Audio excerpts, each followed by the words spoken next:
Alright, hello everyone. Welcome to another video. I took a little bit of a break for reasons after I concluded all of the 2020 NFL draft class recaps. Now we're back. We're starting to talk about 2020. We're going to do this video today. I've got a couple other fun videos coming up. We're going to start taking a look at 2021 draft prospects pretty soon, and I've got team previews for the entire month of July. So I have a lot of work to do, and it starts now. I've been wanting to do this video for a number of weeks now, but the world is in a weird place. So I'm finally getting to it. I've had the board sitting over there against the wall. I'm like, yeah, that's interesting. I should probably do that someday. But today's the day. So as you can tell by the title and thumbnail of the video, it is also I picked the hottest day to film this. It is also pretty obvious about what we're going to be talking about today, and that is the temperature of the seats of all the head coaches in the NFL. Now, don't get mad at me. This is purely just based on what I view of the coaching landscape in the league right now. And this could absolutely all change. These are just my opinions. If you want to debate about it, we could absolutely do that. But, you know, just stay calm. There's a long way to go. And some of this stuff is absolutely not going to happen. Some of it might. But if I say something about your team or head coach, just know that it's not due to me having a bone to pick with them. It's just kind of how I see things maybe working out at the current trajectory. Having said all of that, disclaimer out there. So we've broken up all the board here into 4 columns. I've got first-year head coaches. They get their own space. 100% safe is basically somebody that is untouchable right now.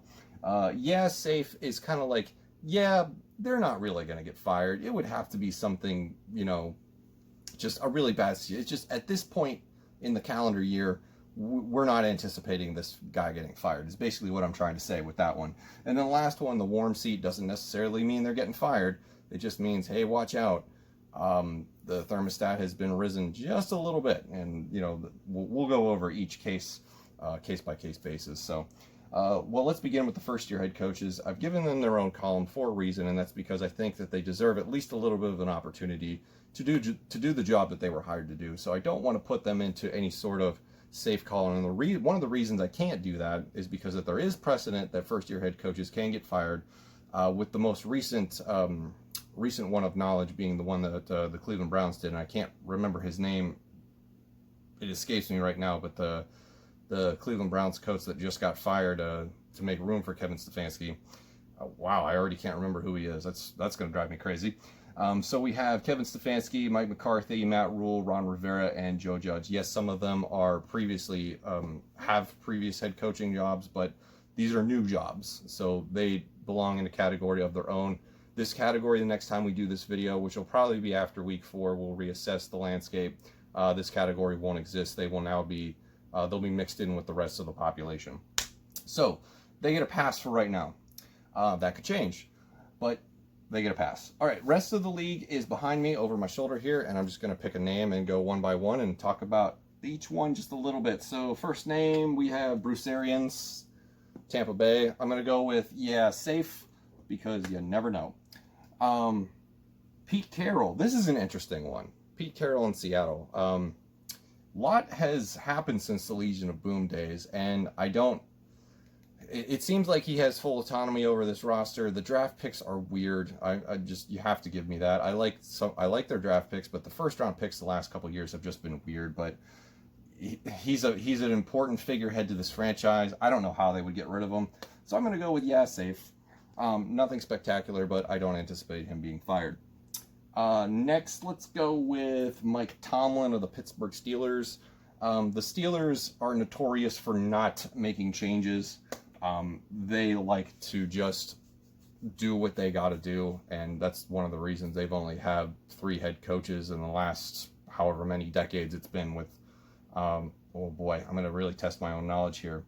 Noel, Cowher, and Tomlin, I think, were the 3, if memory serves me correctly. Obviously, you can correct me if I'm wrong in the comments. That's what they're for. Moving on, yeah, so I don't think Pittsburgh's going to do anything irrational. They never do. It would take something devastating this year for him to get fired, even though I know some fans want it. Moving on, let's see. An easy one. Andy Reid just won the Super Bowl. He is untouchable. Those Chiefs are great. John Gruden right below him. John Gruden's an interesting one because with the Raiders, he's got the 10-year contract. He's got pretty close to, I think, the full autonomy of the roster with Mike Mayock as his general manager. I don't see that they're just moving into Vegas this year. I don't see any changes happening. 100% safe for John Gruden, despite what he may or may not be able to accomplish. Moving on, Brian Flores. Okay, this is an interesting one. I think he's safe. I don't think there's any reason that they need to make a move. Brian Flores has demonstrated that he is a pretty good head coach. Given the roster that he had last year in Miami, how they dumped all of their core pieces, and he still managed to put together a competitive team every other week and win 5 games. So he's good. Adam Gase.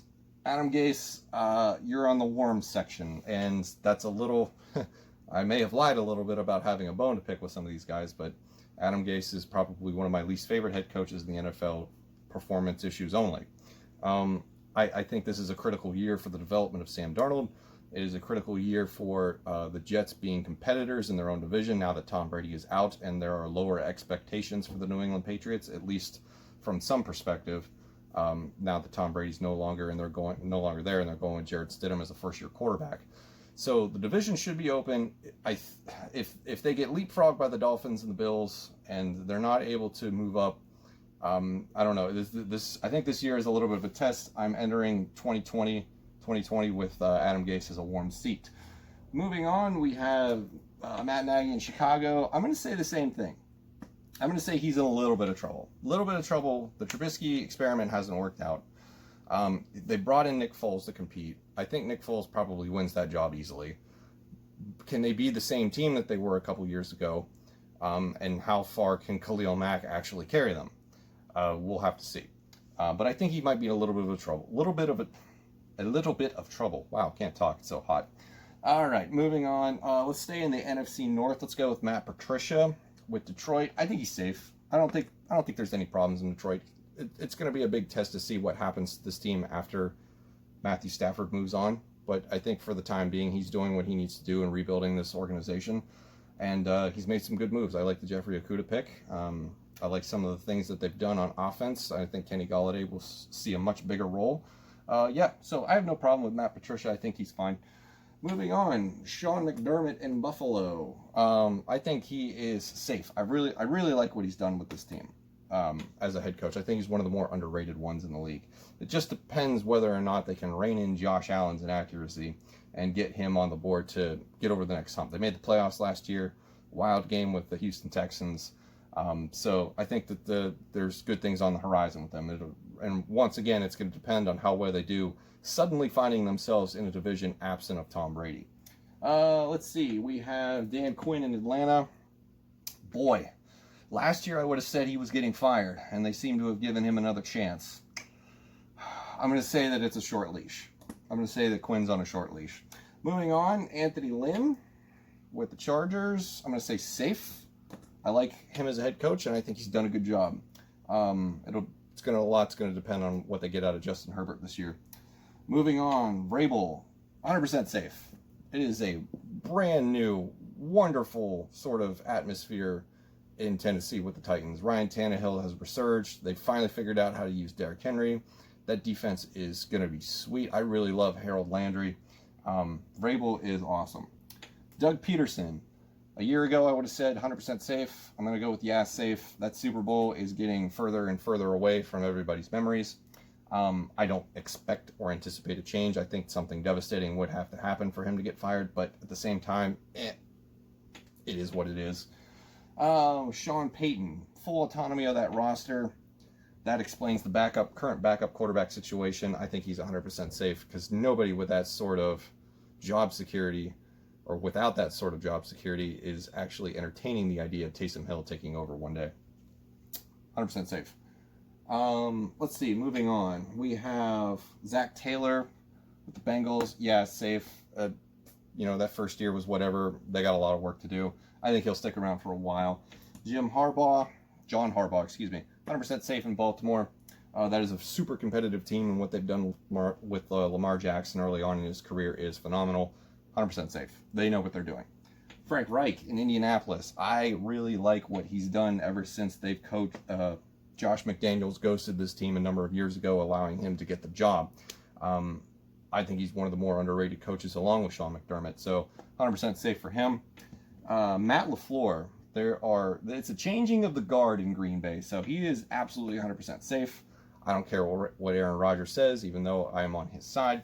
But I think they've realized that at Aaron Rodgers' age, that he is the more expendable of the two if they need to make a change.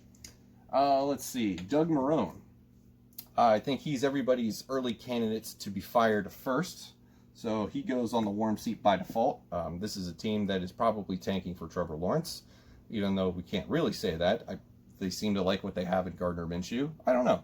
It's an interesting team dynamic. I'm not sure what to make of it right now, but for right now, I kind of agree with the bookies in Vegas that this team has the best chance to win the #1 overall pick in the 2021 draft. Bill O'Brien. Oh, this is an interesting creature. He's the general manager. He's the head coach. He has made some weird trades, some weird picks. I got absolutely fleeced by the Cardinals for DeAndre Hopkins. I'm not a fan.